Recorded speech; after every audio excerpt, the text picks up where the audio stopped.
Welcome back media news Chhattisgarh. चलिए देखते हैं छत्तीसगढ़ की 25 फटाफट बड़ी खबरों को। इससे पहले आप छत्तीसगढ़ के किस जिले से देख रहे हैं, नीचे हमें कमेंट बॉक्स में जरूर बताएं। साथ ही छत्तीसगढ़ की डेली खबरों से अपडेट रहने के लिए चैनल को सब्सक्राइब कर बेल आइकन को दबाना ना भूलें।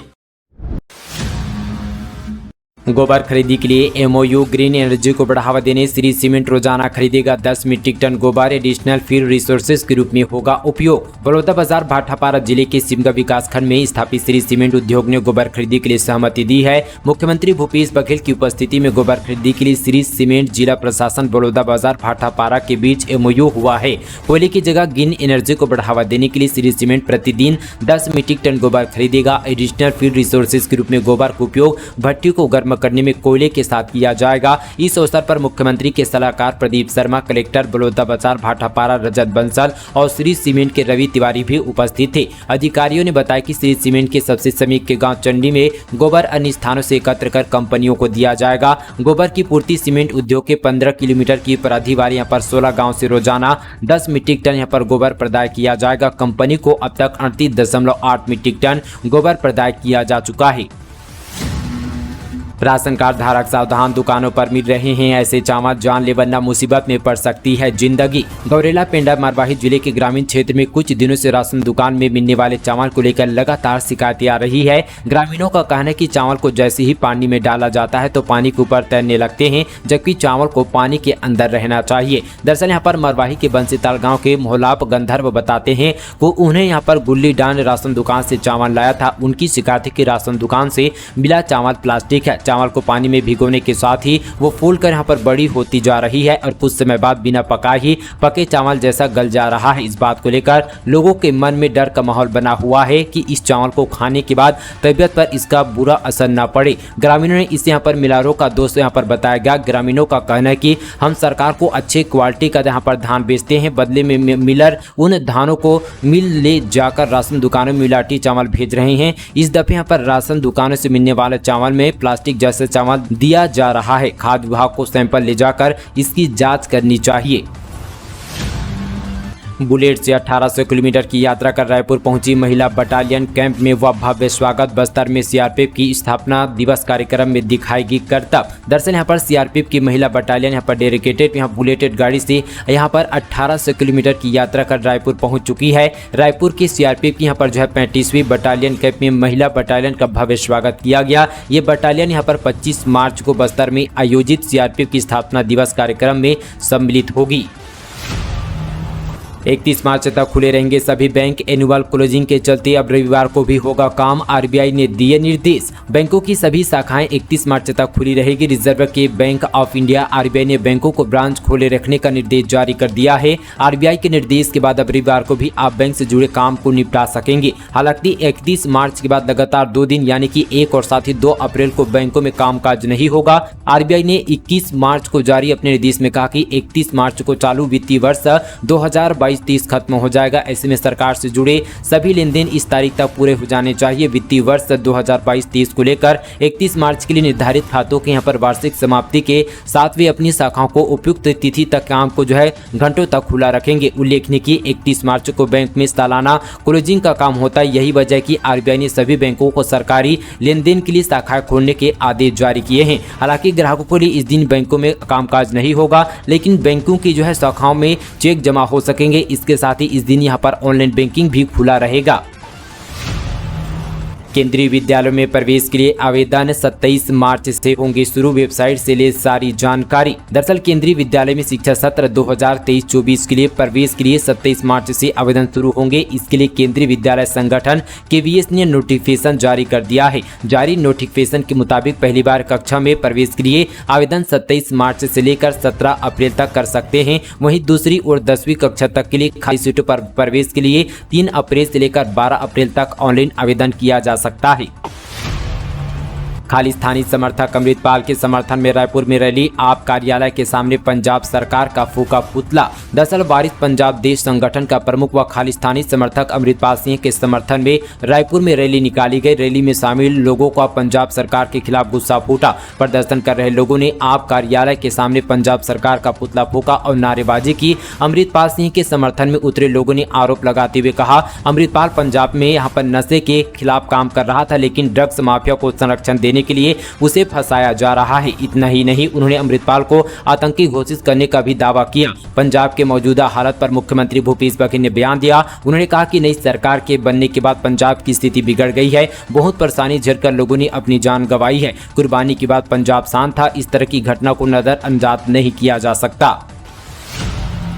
खून का काला कारोबार, ब्लड बैंकों में बिना जांच वाले ब्लड के लिए वसूल रहे हैं मनमानी कीमत। रक्तदान को महादान का दर्जा दिया गया, लेकिन प्रदेश में खून के कारोबार का खेल लगातार बढ़ता जा रहा है। निजी ब्लड बैंकों में पीड़ितों से यहाँ पर 1450 रुपए तक अतिरिक्त वसूला जा रहा है। मेडिकल ऑफिसर बगैर संचालित हो रहे कई केंद्रों में एलाइजा जैसे महत्वपूर्ण जाँच यहाँ पर संदेहास्पद है। लगातार शिकायत के बाद भी औषधि प्रशासन विभाग कोई कार्रवाई नहीं कर रहा है। ऐसे में निजी ब्लड बैंकों के हौसले बुलंद होते जा रहे हैं। चार्टर हेलीकॉप्टर के लिए 11 महीने में सरकार ने खर्च किए 61 करोड़ रुपए से अधिक, सीएम बघेल ने दी जानकारी। छत्तीसगढ़ के विधानसभा के बजट सत्र का यहाँ पर 13वां दिन यहाँ पर सदन की कार्यवाही के दौरान भाजपा विधायक कृष्णमूर्ति बांधे ने विमानन सेवाओं को लेकर सवाल किया। कृष्णमूर्ति बांधे ने पूछा कि फरवरी 2022 से दिसंबर 2022 के दौरान विभाग द्वारा हेलीकॉप्टर, चार्टर हेलीकॉप्टर एवं विमानन सेवा हेतु कितनी राशि खर्च की गई। कृष्णमूर्ति बांधे के सवाल पर सीएम बघेल ने जवाब देते हुए बताया कि शासकीय विमानन पर 8 करोड़ 1,40,552 रुपये, शासकीय हेलीकॉप्टर पर 91,25,582 रुपये, चार्टर हेलीकॉप्टर के लिए 61 करोड़ 30,41,40,000 और साथ ही विमान सेवा हेतु 19 करोड़ 57,84,000 रुपये खर्च किया गया। एक्सप्रेसवे पर चलती मारुति वैन में लगी आग, वैन मालिक ने कूदकर बचाई अपनी जान। राजधानी रायपुर के माना थाना इलाके के एक्सप्रेसवे पर चलती मारुति वैन में आग लगने की खबर सामने आई है। बताया जा रहा है कि चलती मारुति वैन अचानक भीषण आग लग गई। वहीं यहां पर वैन मालिक कुणाल सिंह ने चलती वैन से कूदकर अपनी जान बचाई। बता दी कि मारुति वैन पूरी तरह से जलकर खाक हो गई। ये पूरी घटना माना थाना इलाके का है। गौरतलब है कि राजधानी रायपुर में आए दिन यहाँ पर कई तरह की घटनाएं, इस तरह की आगजनी की घटना लगातार देखने को मिल रही है। छत्तीसगढ़ के विद्यार्थियों ने जीता गोल्ड मेडल। इंदिरा गांधी कृषि विश्वविद्यालय की स्टूडेंट ने पंथी नृत्य प्रतियोगिता में किया पहला स्थान हासिल, कुलपति ने दी बधाई। छत्तीसगढ़ की इंदिरा गांधी कृषि विश्वविद्यालय के छात्रों ने राष्ट्रीय स्तर पर स्वर्ण पदक जीता है। ये सम्मान उन्हें पंथी नृत्य प्रतियोगिता में पहले नंबर पर जीत हासिल करने के बाद मिला। इसके अलावा कार्यक्रम में कई अलग अलग तरह की प्रतियोगिताएं हुई। इस उपलब्धि के बाद यूनिवर्सिटी के कुलपति ने सभी प्रतिभागियों को बधाई दी। देश में आज से 6G की टेस्टिंग शुरू। पीएम बोले 5G शुरू होने के 6 महीने बाद हम 6G की बात कर रहे हैं। ये हमारा कॉन्फिडेंस दिखाता है। भारत दुनिया में टेलीकॉम टेक्नोलॉजी का बड़ा यहाँ पर एक्सपोर्टर होने की दिशा में आगे बढ़ रहा है। 5G की शक्ति की मदद से पूरी दुनिया का वर्क कल्चर बदलने के लिए भारत कई देशों के साथ मिलकर काम कर रहा है। 5G के शुरू होने के 6 महीने में ही हम 6G की यहाँ पर टेक्नोलॉजी के बारे में भी बात कर रहे हैं। यह भारत के विश्वास को दर्शाता है। आज हमने अपनी यहाँ पर विजन डॉक्यूमेंट में भी सामने रखे कि ये अगले कुछ वर्षों में 6G यहाँ पर रोल आउट करने का एक बड़ा आधार है। ये बात यहाँ पर प्रधानमंत्री नरेंद्र मोदी ने नई दिल्ली के विज्ञान भवन पर आयोजित भारत में यहाँ पर इंटरनेशनल टेलीकम्युनिकेशन यूनियन की नई क्षेत्रीय कार्यालय और साथ ही इनोवेशन सेंटर द्वारा उद्घाटन करने के दौरान कही है। तमिलनाडु से 15 बंधुआ मजदूरों की घर वापसी, बंधक बनाकर ऐसे काम करवाता था फैक्ट्री संचालक। कांकेर जिला प्रशासन की संयुक्त टीम ने तमिलनाडु से बंधक बनाए गए 15 मजदूरों को छुड़ाकर वापस लाने में सफलता हासिल की है। जिले के आमाबेड़ा क्षेत्र के 15 मजदूर तमिलनाडु की एक मच्छरदानी बनाने वाली फैक्ट्री में काम करने गए थे। इन यहाँ पर 15 मजदूरों में 6 नाबालिग भी शामिल है। फैक्ट्री का मालिक यहाँ पर इन मजदूरों से 5 से 6 माह से वेतन नहीं दे रहा था। परेशान मजदूरों ने जैसे तैसे कांकेर के जिला पंचायत अध्यक्ष हेमंत ध्रुव से संपर्क किया और वापस लाने की अपील की गई। तत्काल जिला पंचायत अध्यक्ष ने कलेक्टर एसपी से संपर्क किया एवं संयुक्त टीम गठित कर मजदूरों का रेस्क्यू कर सुरक्षित कांकेर लाया गया और उनकी जो है मजदूरी का 3,50,000 की राशि को भी वापस दिलाया गया। सीएम का बड़ा ऐलान, पायलट भर्ती में छत्तीसगढ़ के मूल निवासियों को दी जाएगी प्राथमिकता, इस तरह मिलेगा फायदा। विधानसभा के बजट सत्र के यहाँ पर 13वें दिन मुख्यमंत्री भूपेश बघेल ने बड़ा ऐलान किया है। उन्होंने विमानों के पायलट भर्ती परीक्षाओं में यहाँ पर राज्य की स्थानीय निवासियों के लिए अवसर के द्वार खोल दिए हैं। एक सवाल के जवाब पर मुख्यमंत्री सह विमानन विभाग के प्रमुख भूपेश बघेल ने बताया कि उनके विभाग द्वारा पायलट भर्ती प्रक्रिया में छत्तीसगढ़ के मूल निवासियों को नियुक्ति में वरीयता देने हेतु साक्षात्कार के लिए कुल निर्धारित 10 अंक में यहाँ पर छत्तीसगढ़ राज्य के लिए किए गए सेवा के समय अवधि तक छत्तीसगढ़ राज्य के मूल निवासियों के आधार पर अधिमान्य अंक निर्धारित किया गया है। इस तरह इसका सीधा फायदा प्रदेश के उन युवाओं को मिलेगा जो विमानन क्षेत्र में पायलट के तौर पर सेवा देने हेतु प्रयासरत हैं। इनके अलावा सीएम ने प्रदेश के यहाँ पर विमानन सेवा हुए अब तक के खर्च का भी ब्यौरा भी पटल पर रखा गया है। एटीएम से चोरी करने मध्य प्रदेश से आए गिरोह को रंगे हाथों पकड़ा दुर्ग की पुलिस ने, सभी आरोपी निकले नाबालिग। साथ ही यहाँ पर दुर्ग से बड़ी खबर, प्रदेश की पुलिस ने पहली बार एटीएम से चोरी कर रहे गिरोह को रंगे हाथों पकड़ने में सफलता हासिल की है। दुर्ग में पुलिस ने देर रात एटीएम काटते हुए 3 नाबालिगों को गिरफ्तार किया है। तीनों आरोपी मध्य प्रदेश के बालाघाट जिले के रहने वाले हैं। भारत की इस राज्य में जल्द बनेंगे आईफोन, सरकार ने दी ये जरूरी मंजूरी। भारत और चीन के बीच जारी तनाव से भारत को बड़ा फायदा होने जा रहा है। मेड इन इंडिया आईफोन तो पहले ही बाजार में आ चुके हैं, अब इनकी हिस्सेदारी और बढ़ने वाली है। इसका कारण है कि भारत में एक और यहाँ पर मैन्युफैक्चरिंग प्लांट लगने वाला है जहाँ पर एप्पल के आईफोन बनाए जाएंगे। इसके लिए बेहद ही जरूरी मंजूरी दी जा चुकी है। रॉयटर्स की एक रिपोर्ट के अनुसार एप्पल के लिए आईफोन समेत तमाम अन्य इलेक्ट्रॉनिक प्रोडक्ट बनाने वाली ताइवानी कंपनी फॉक्सकॉन कर्नाटक में एक बड़ा प्लांट लगाने की तैयारी में है। इसके लिए कंपनी 967.91 मिलियन डॉलर यानी कि करीब यहाँ पर 8,000 करोड़ रुपए का मोटा निवेश करने वाली है। राज्य सरकार ने यहाँ पर फॉक्सकॉन की इस निवेश को मंजूरी दे दी है।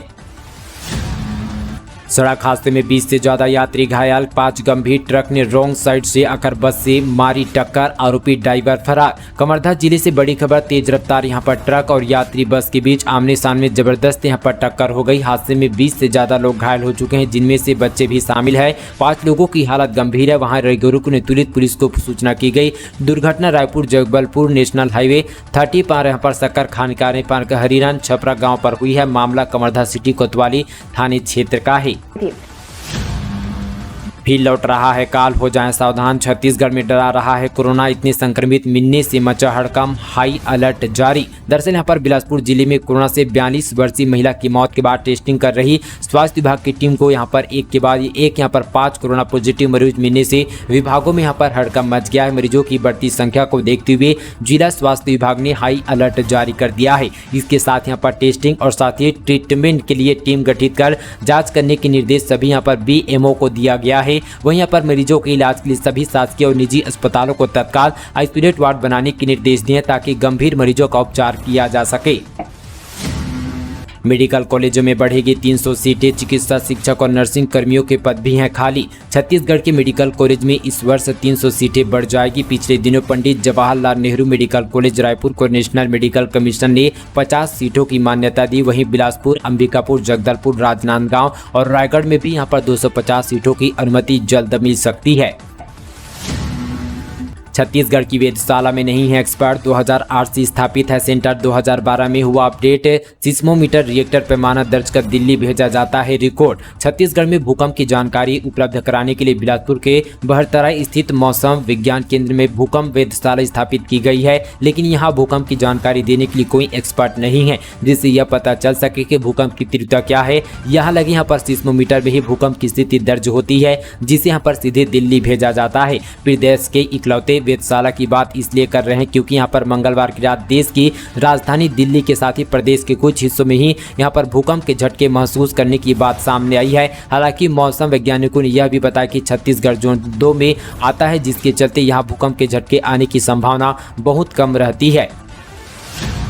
औद्योगिक क्षेत्र स्थित बंसल ब्रदर्स कंपनी में लगी आग, दमकल कर्मियों ने बुझाई, करोड़ों के नुकसान होने की आशंका। भिलाई से बड़ी खबर आपको बता दी कि दरअसल यहां पर बुधवार दोपहर औद्योगिक क्षेत्र स्थित बंसल ब्रदर्स कंपनी में भीषण आग लग गई थी। सूचना पर पहुंचे दमकल कर्मियों ने 2 घंटे की मशक्कत के बाद आग पर काबू पाया गया। यह केमिकल फैक्ट्री है। आग अगर यहाँ पर ज्यादा फैलती तो जान माल का बड़ा नुकसान हो सकता था। नगरीय निकायों ने नहीं पटाया 500 करोड़ से अधिक का बिजली बिल, सीएम बघेल ने सदन में दी जानकारी। छत्तीसगढ़ विधानसभा के बजट सत्र के यहाँ पर 13वें दिन यहाँ पर विपक्ष के कई मुद्दों पर सरकार को घेरने की कोशिश की गई। वहीं कांग्रेस विधायकों ने मंत्रियों से कई सवाल पूछे। दरअसल यहाँ पर प्रश्नकाल के दौरान दुर्ग विधायक अरुण वोरा ने बिजली उपभोक्ता बिजली बिल की राशि और सरकारी विभागों के साथ यहाँ पर नगरीय निकायों के बकाया बिजली बिल का मसला उठाया। उन्होंने नगरीय निकायों पर बकाया बिजली बिल से संबंधित प्रश्न पूछा। कांग्रेस विधायक अरुण वोरा के सवाल पर सीएम बघेल ने जवाब देते हुए बताया कि प्रदेश में कुल 61,24,576 बिजली उपभोक्ता है। साल 2021-22 के अंत तक यहाँ पर 4,298.71 करोड़ रुपए उपभोक्ताओं पर बकाया था। साल 2021-22 के अंत तक यहाँ पर 32 सरकारी विभागों पर 628 करोड़ बकाया था। साल 2021-22 के अंत तक 170 नगरीय निकायों पर 473.67 करोड़ बकाया था। नगरीय निकाय पर जनवरी 2023 की स्थिति में 537.64 करोड़ बकाया है। जिन नगरीय निकाय में राशि बकाया है उन पर राशि वसूलने की कार्यवाही की जा रही है। राशन कार्ड धारियों के लिए खुशखबरी, अप्रैल और मई माह का राशन मिलेगा एक साथ। खाद्य विभाग द्वारा सभी कलेक्टरों को पत्र जारी। सार्वजनिक वितरण प्रणाली पीडीएस के अंतर्गत पात्र राशन कार्ड धारियों को माह अप्रैल और मई का राशन यहाँ पर साथ ही में प्रदान किया जाएगा। खाद्य नागरिक आपूर्ति एवं उपभोक्ता संरक्षण विभाग द्वारा प्रदेश के सभी कलेक्टरों को पत्र जारी कर दिया गया है।